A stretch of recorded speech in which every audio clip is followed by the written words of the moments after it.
Hey there, this is the first tutorial on how to optimize your interior render drastically.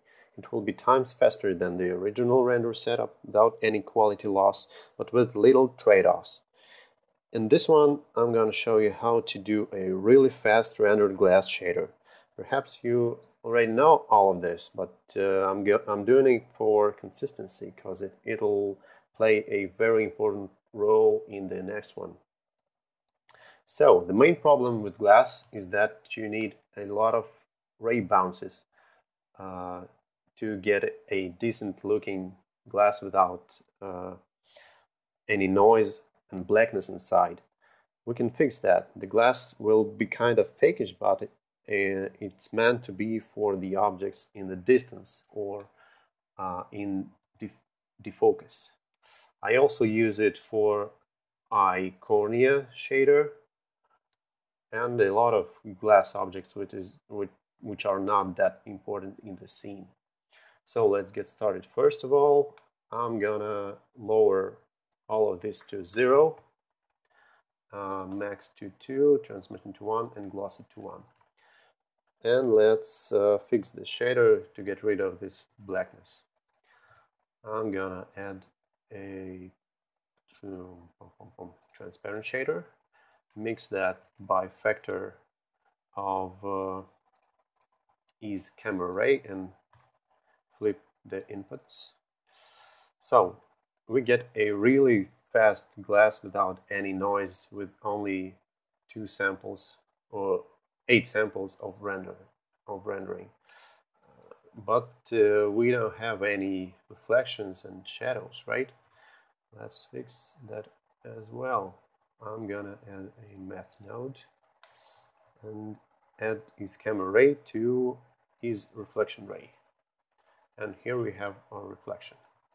Now let's add some shadows. And here it is. Okay. Oh, by the way, do you know that if you know some colored glass, this way is not the correct one because you don't have absorption.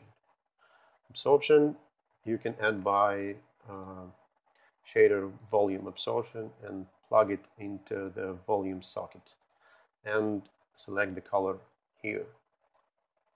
You can increase the density, so the thicker the glass, the thicker the color. Okay, let's add some fake caustics. All right. We need geometry node, some vector math node, and plug those vectors through the dot product. We get this result. Now add a color ramp node and add anchor points, something like this, and maybe one here, and make it white. Okay.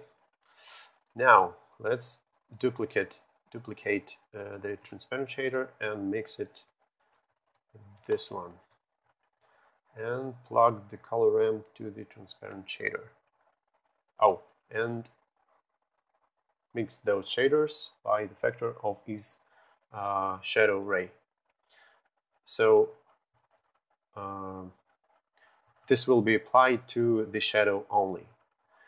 We can increase the intensity by multiplying it by, multiply by 2. And here we have a, well, it's kind of fakish, right? But it's okay for the distant objects. And you will see the live example of this one in the next tutorial. And now let me show you the examples of an eye. Here we have a refraction, okay, and the clock. Oh, some reason it's black. Glass, yes. We have a refraction here as well, but it's kind of thick, right? Let me show you how it looks without the modification. You can see in the interior of the clock. But when this clock is positioned far away from the camera, so you can't tell the difference between this and this. But this one gives a very sharp result without any noise. So this is it, guys, and see you on the next one.